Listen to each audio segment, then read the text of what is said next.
Good evening, Minneola, and welcome to Minneola Minutes. I'm Ken Rose. We've got another busy show for you tonight with plenty happening across our city. First off, I cannot thank all of you enough for the tremendous support you've shown for this new and exciting show, Minneola Minutes.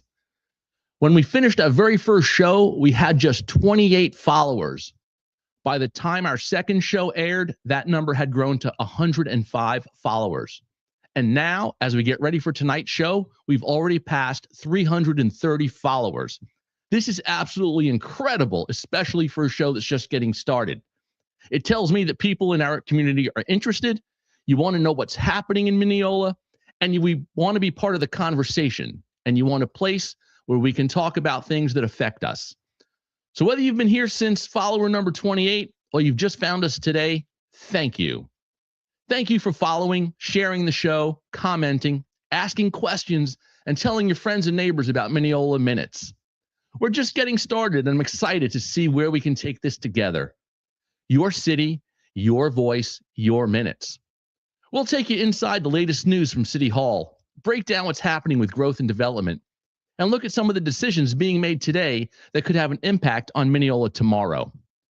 We'll also check in on new businesses coming to town, what's happening in our schools and community, and some upcoming events you'll want to put on your calendar. And later, we'll hear from you with Ask the Minuteman, because some of the best questions we get come directly from the people who live right here in our community. There's a lot to talk about tonight, so let's get right to it. This is Minneola Minutes, your city, your voice, your minutes. Let's get started. What's new at City Council? Well, looks like popular opinion is that Mr. Yeager and Mr. Saunders should both step down from City Council since there's no way to vote them out by Council. Both members seem to be quite stubborn. Luckily for residents of Minneola, Mr. Saunders is out after the November elections, as he has already served his maximum number of terms. Mr. Yeager, on the other hand, will be on the ballot this coming November, targeting seat number 1. Pam Service will also be running for her same seat 1 spot in November as well. I'm sure this week's City Council meeting, Tuesday, August 18th, is going to have some fireworks, with items 5 and 6 resolutions censuring Councilman David Yeager and Councilman Joseph Saunders for their actions and behavior at recent City Council meeting. That's going to be some must-see TV. I'll have more upcoming agenda for City Council later in the show. Getting back, one of the big topics that comes up is development, and we're going to go into our development watch right now. Right now, I'd like to dig a little bit deeper on PUDs, into what they are, why you see them everywhere. Well, a planned unit development, or a PUD, one of the terms you'll often hear during planning and zoning meetings or City Council meetings is PUD, which stands for Planned Unit Development. But what exactly does that mean? Well, very simply put, a PUD is a way for the city to approve development of a large piece of property as one master plan community instead of treating each individual lot under standard zoning rules. Think of it this way. Traditional zoning is like following a standard recipe. Every property has to follow the same rules for lot sizes, setbacks, building heights, and permitted uses. A planned unit development, on the other hand, is more like creating a custom blueprint. The developer works with the city to design an entire community that fits together as one cohesive plan. A PUD can include a variety of uses, such as single-family homes, townhomes, apartments, retail shops, restaurants, parks and playgrounds, walking trails, stormwater ponds, schools, even open space and conservation areas. Rather than approving each of these separately, a city reviews and approves one comprehensive development plan. So you ask, why would a city choose a PUD? The biggest advantage is flexibility. Instead of forcing every parcel to fit into rigid zoning rules, a PUD allows neighborhoods to be designed in a way that can preserve more green space, improve traffic flow, and create better pedestrian connections and provide community amenities.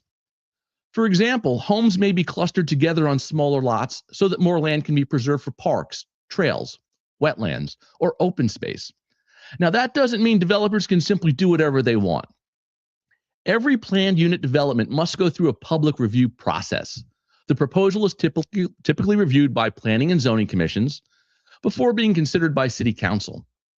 Both of those meetings are always open to the public, giving residents the opportunity to ask questions and provide input before any decisions are made.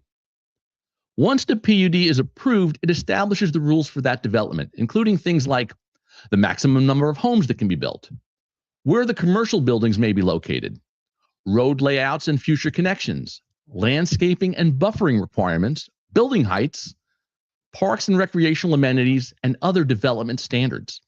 If a developer later wants to make significant change, such as increasing the number of homes, adding commercial space, or even changing the approved layout, they generally must come back through another public approval process. As Minneola continues to grow, you'll likely hear from the term PUD more often during planning and zoning and city council meetings. Understanding what a planned unit development is helps residents better follow those discussions and understand how new neighborhoods and commercial areas are planned before construction even begins.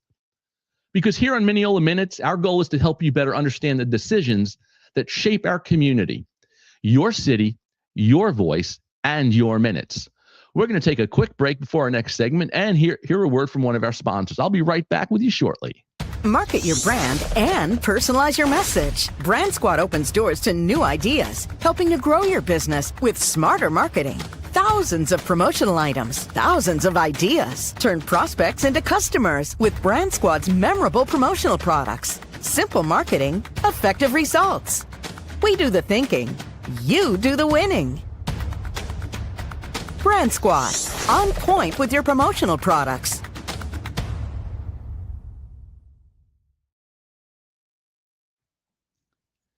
Getting back to our Development Watch section, the question that came up more often than not this past week is, why is Minneola growing so fast? One of the questions I hear more than anything else is, why are we growing so fast? And believe it or not, the answer is going to surprise you. While it feels like growth has exploded over the last few years, much of what we're seeing today was actually approved almost 2 decades ago. Back in the early to mid 2000s, during Florida's housing boom, the city of Minneola approved several large planned unit developments, or PUDs. These included communities like the Hills of Minneola, Sugarloaf Mountain, Ardmore, Founders Ridge, and others. Then the housing crash of 2008 came. Many of those developments were put on hold, but the approvals didn't disappear. The projects remained entitled, allowing developers to move forward years later when the economy recovered. If you fast forward to today, and many of those same communities are finally being built.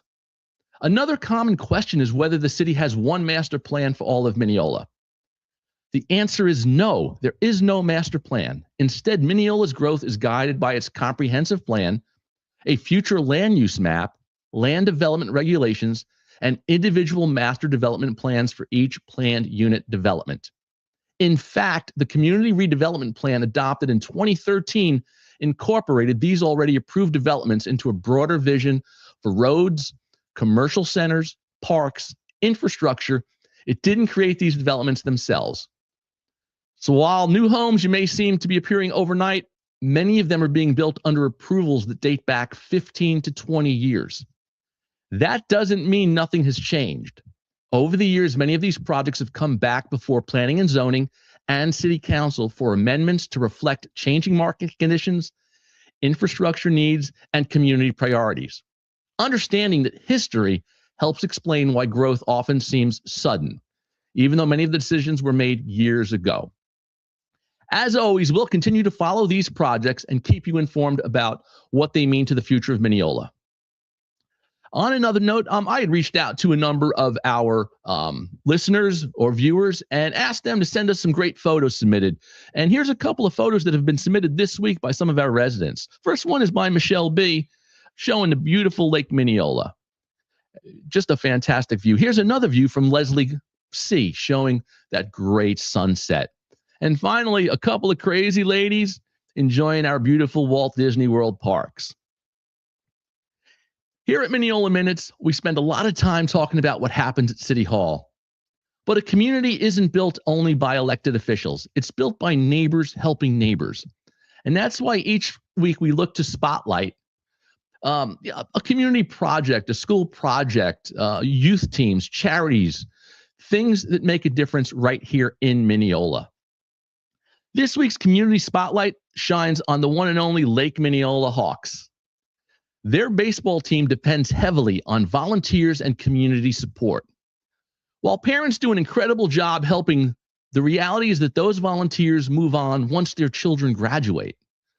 That's where our community can make a real difference. You may ask why businesses should care. Well, when a local business sponsors a high school team, they're doing much more than buying advertising. They're investing in discipline, teamwork, leadership, and the next generation of athletes in our community and business owners in our community, first responders, teachers, community leaders. If you own a business and have ever thought about giving back, this is a great opportunity. Whether it's sponsoring a banner, helping purchase equipment, donating services, or just volunteering your time, every contribution helps. If you'd like more information, reach out to the Lake Minneola baseball team or send us a message here at Minneola Minutes. We'll be happy to connect you. If your school, nonprofit, youth league, or community organization has a project that could use a little extra visibility, let me know. Minneola Minutes is about celebrating the people who make our community a better place to live. Because when our community succeeds, we all win. By the way, we do not want you calling for political fundraising and no individual GoFundMe campaigns and things like that. Next up, the most popular thing that came up this week's Ask the Minuteman question of the week. We asked you what businesses you'd like to see here in Minneola. And here are some great ideas that came up. We got requests for a 24/7 diner, a gas station near the Turnpike exit. Somebody even wanted a bonefish grill, which in October, that's my place to go with the swordfish and the pumpkin ravioli. But I have to go all the way to Winter Garden for that. Another viewer thought about having an art shop or a place where we can provide more local activities for our residents to enjoy. Now, for a very special report, this is the segment that we call Good News Minneola. And this week's story features Derek Alexander. Derek Alexander has been a volunteer peer advocate for special needs communities since 2009. He has been a part of the first responders autism and special needs training since 2015, which has included our Minneola Fire Department and the local Sheriff's Department. Derek is currently creating the very first star chart for his Eagle project within the city that will be featured on the new Memorial Pier coming soon to Minneola. Derek has had numerous regular appearances with city council meetings. If you get a chance, just Google Derek Alexander, Special Needs Peer Advocate for Lake County.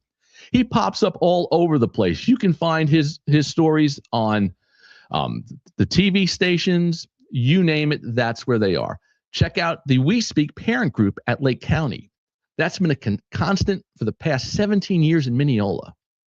As we turn this all-volunteer online parent group to the next generation of leadership.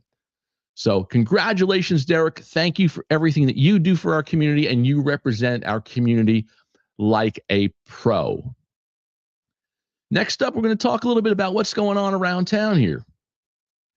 The biggest thing going on, coming up tomorrow night, it's movie night at the MAC, featuring National Treasure. The movie starts at 8:30.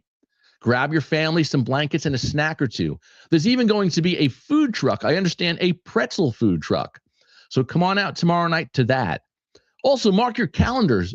The city of Minneola, the Minneola Market and food trucks return Wednesday, August 26th to City Hall. There you can find some fresh foods, baked treats, and handmade goods from local vendors. A great opportunity to support small and local businesses in our community. You're asking where? It's the City Hall Gymnasium at 800 North Highway 27, Wednesday, August 26th from 5 p.m. to 8 p.m. Bring your family and friends for an evening of great food, shopping, and community fun. Don't miss this chance to connect with local vendors and enjoy a night out in Minneola. A very special event with City Hall is August 27th. We have Serving It Up for Our Heroes, where there's free coffee and donuts as we honor the men and women who serve our community. That event takes place from 8:30 a.m. till 11 a.m. at Minneola City Hall. Next, Upcoming topics at City Council, August 18th. We first have a resolution regarding the Ace Hardware variance and site plan. So if you've ever wanted a hardware store close in Minneola, this one's going to be for us. There's also a conditional use permit regarding Mavis Tire. And finally, there's a first reading regarding license plate recognition. One of the most exciting things that's going to be happening is, lastly, a volunteer conservation design checklist. I also want to take a moment to recognize something we're very fortunate to have here in South Lake County: an incredible live music scene. On just about any night of the week, you can find talented local singer-songwriters, acoustic duos, and full bands performing right here in our community. You can catch many of these great artists at places like the Crooked Can, Roasted Spirit, The View, The Station, Sun Creek, and plenty of other local venues throughout Minneola, Claremont, Groveland, and the surrounding South Lake area. So look, next time you're looking for something to do, head out, grab a cold drink, something to eat, and enjoy some great live music. And most importantly, support our local musicians and the businesses that give them the place to perform. These musicians are our friends and neighbors. They live here, they work here, and they bring some fantastic entertainment to our community. And hey, just saying, you never know, you might even catch me slinging a guitar over my shoulder and playing a few tunes. So get out there, support local, enjoy music, and I'll see you around South Lake. Thank you so much for joining us again this week on Minneola Minutes. I look forward to future shows and catching you soon around town right here in Minneola. Love you all. Have a great night.